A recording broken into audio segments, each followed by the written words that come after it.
Ahora en el verso 21 vemos la continuidad de lo que traíamos sobre el perdón. Después de habernos explicado lo que Cristo nos está compartiendo en esta parte, ahora le dice Pedro, le pregunta a Jesús y le dice: Señor, ¿cuántas veces debo perdonar a mi hermano si me hace algo malo? Él da su opinión, dice hasta 7, está diciendo Pedro. Como que dice, en otras palabras, yo entiendo, Señor, que yo debo perdonar a mi hermano si me hace algo malo 7 veces. Eso estoy entendiendo, Señor. Jesús le contestó: yo te digo, hasta 7 veces sí, si no hasta 70 veces 7. En otras palabras, no tiene fin. Si él viene, me falla y me pide perdón, lo debo perdonar. Si él viene, falla, me pide perdón, lo debo perdonar. Ya van 70 veces 7. Si él falla y me vuelve, lo debo perdonar. En otras palabras, el perdón no tiene fin. Realmente es un riesgo bastante grande, pero lo que Dios está buscando acá es la unidad. Es el valor a los demás. Es que así como nosotros nos valoramos, aprendamos a ver con valor a los demás, aunque fallen. Valen la sangre de Cristo. Vale la pena que Él haya muerto, Él, no nosotros. Pareciéramos que nosotros a veces, cuando no queremos perdonar, pareciéramos como que nosotros fuimos colgados en la cruz del Calvario, y por eso le ponemos límites hasta acá. Pero Él está diciendo: tú no fuiste colgado, yo fui colgado. En este tiempo sería: yo seré colgado. Por eso te digo, 70 veces 7. No puedes ponerle un número, no puedes ponerle un límite. Debe ser continuo. Porque tú no lo estás comprando. En otras palabras, tú no estás viendo su valor. Tú estás viendo tu valor. Pero así como ves tu valor, ve el valor del otro. En otras palabras.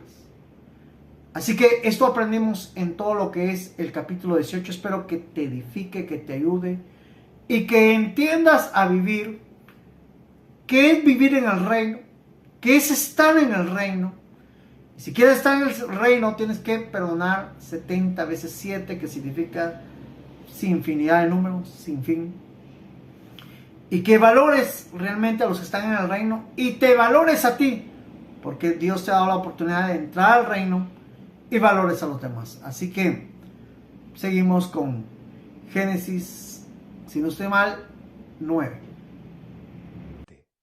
Por esto, sucede con el reino de los cielos como con un rey que quiso hacer cuentas con sus funcionarios. Estaba comenzando a hacerlas cuando le presentaron a uno que le debía muchos millones. Como aquel funcionario no tenía con qué pagar, el rey ordenó que lo vendieran como esclavo, junto con su esposa, sus hijos y todo lo que tenía, para que quedara pagada la deuda. El funcionario se arrodilló delante del rey y le rogó: «Tenga usted paciencia conmigo y se lo pagaré todo». Y el rey tuvo compasión de él. Así que le perdonó la deuda y lo puso en libertad. Pero al salir aquel funcionario se encontró con un compañero suyo que le debía una pequeña cantidad. Lo agarró del cuello y comenzó a estrangularlo, diciéndole: «Págame lo que me debes». El compañero, arrodillándose delante de él, le rogó: «Ten paciencia conmigo y te lo pagaré todo». Pero el otro no quiso, sino que lo hizo meter en la cárcel hasta que le pagara la deuda. Esto dolió mucho a los otros funcionarios, que fueron a contarle al rey todo lo sucedido. Entonces el rey lo mandó llamar y le dijo: «Malvado, yo te perdoné toda aquella deuda porque me lo rogaste. Pues tú también debiste tener compasión de tu compañero, del mismo modo que yo tuve compasión de ti». Y tanto se enojó el rey, que ordenó castigarlo hasta que pagara todo lo que debía. Jesús añadió: Así hará también con ustedes mi Padre Celestial, si cada uno de ustedes no perdona de corazón a su hermano. En el verso 23 al verso 36 encontramos la parábola del funcionario que no quiso perdonar. Todo esto nos lo declara el Señor cuando nosotros no entendemos sobre la importancia de los demás, sino que tenemos más centrado la importancia en nosotros. Entonces tenemos que entender que somos importantes, pero también los demás son importantes para Él. Entonces empieza a relatar que por esto, dice, sucederá en el reino de los cielos que cuando un rey quiso hacer cuentas con un funcionario. Está poniendo una parábola donde habla de un rey que quiso hacer cuentas con sus funcionarios. En el verso 23 dice que comenzó a hacer cuentas con él y le debía muchos millones. Digamos, era una gran deuda que él tenía con el rey. Como aquel funcionario no tenía cómo pagar, dice en el verso 25, dice que el rey ordenó que lo vendieran como esclavo junto a su esposa, sus hijos, para que quedara pagada la deuda. Como quien dice, está dando un edicto, y según la deuda, él está dando el edicto para que esto se haga.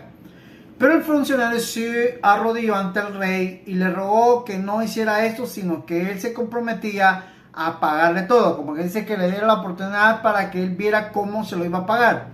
Y dice que el rey tuvo compasión en la parábola que nos está hablando acá, el verso 27, y le perdonó la deuda y lo puso, digamos, le dijo, mira, ya no me pague nada. En otras palabras, ve, eres libre de lo que tú debes y ya no debes nada. Entonces dice que salió él de ahí y se encontró a uno de sus compañeros, eran otro funcionario, y lo agarró del cuello y lo comenzó a estrangular diciendo, págame todo lo que, como que dice, la deuda que él tenía con el rey era también porque otro le debía, digamos, es para que lo entendamos. Pero viene y el rey le perdonó toda la deuda, pero ahora él viene y está cobrando la deuda que a él se lo perdonaron. Entonces viene y está haciendo esto con la persona que le debe. Dice que el compañero vino, se arrodilló ante él y empezó, digamos, lo que él hizo ante el rey, empezó a hacerlo. Ten paciencia conmigo, te pagaré todo. Le vuelve a pedir, digamos, si él recibió perdón de deuda y libertad, ¿qué tenía que hacer? Perdón de deuda y libertad, como que dice, yo ya no debo nada, ¿para qué te estoy cobrando? Entonces ya no me debes nada. Eso es lo que él necesitaba hacer.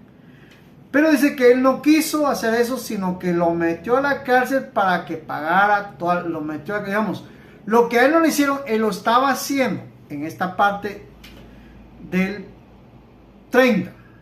Entonces, dice que al meterlo a la cárcel, en el verso 31, esto le dolió mucho a otros funcionarios, digamos, hubieron otras personas que estaban como él, y vieron lo que él estaba haciendo cuando a él no le hicieron nada de esto y les dolió. Y dice que fueron al rey y contaron todo lo que había sucedido. En el verso 32, entonces el rey lo mandó a llamar y le dijo, malvado, yo te perdoné todas aquellas deudas. ¿Por qué? Porque me rogaste. Pues tú también debiste tener compasión de tu compañero, al mismo modo que tuve compasión de ti. Y tanto se enojó el rey que ordenó castigarlo hasta que pagara todo lo que debía. Digamos, ya le habían perdonado. Él tenía que haber hecho una buena acción, pero por haber hecho una mala acción, ahora el rey dijo, vas a pagar toda la deuda. Entonces Jesús explica en el verso 35. Dice, así también hará con ustedes mi Padre Celestial, si cada uno de ustedes no perdona de corazón a su hermano. Veamos, todo el capítulo 18, el Señor empezó dando la importancia de aquellos de los que quieren buscar a Dios. De no le hagamos daño, no seamos tropezos, no nos provoquemos a pecar, busquemos la forma de valorarlos. Él los valora como una oveja que se pierde, pero nosotros también debemos valorarlo, debemos verlo como Él lo ve. Sucesivamente nos va hablando. Ahora nos habla del perdón que no tiene fin, que debemos perdonar, porque si vemos como a la persona no importa, debemos perdonar. Ok, llegamos al punto ahora de la parábola que nos narra de un funcionario del rey que no quiso, perdón, que alcanzó el perdón, que alcanzó el perdón de deuda y la libertad completa, y ahora él hace lo que a él no le hicieron, lo hace con otro. Entonces Jesús dice, asimismo le sucederá a alguien, en otras palabras, al que no vea, valore a un niño, al que no se haga como un niño, al que no ve con valor a un niño, al que no ve como una oveja perdida, al que de cierta manera no quiere perdonar todas las veces que debe perdonar, y aquel que de cierta manera se comporte como este funcionario, que en vez de hacer lo bueno que recibieron, hizo lo malo que no recibió. Así mismo será. Entonces, entendamos la importancia del perdón que en este caso Dios está dando. Por ello es que Él dijo que compartía, que si nosotros queremos tener desatado el cielo para nosotros, desatémoselo a aquellos que nos están solicitando perdón, desatémoselo a aquellos que también están diciendo, quiero que el cielo esté desatado, pero tú no me quieres perdonar. En otras palabras, veamos, nosotros somos importantes, ellos también son importantes. Así que todo esto lo aprendimos en todo esto del capítulo 18 y espero que con eso nosotros nos veamos importantes, pero también veamos importantes a los demás, porque esa es la comunión y la unión y el valor que Dios quiere fundamentar en su reino. Ese es el verdadero, podríamos decir, el más valioso, como lo vieron ellos, que es importante para Dios y para nosotros.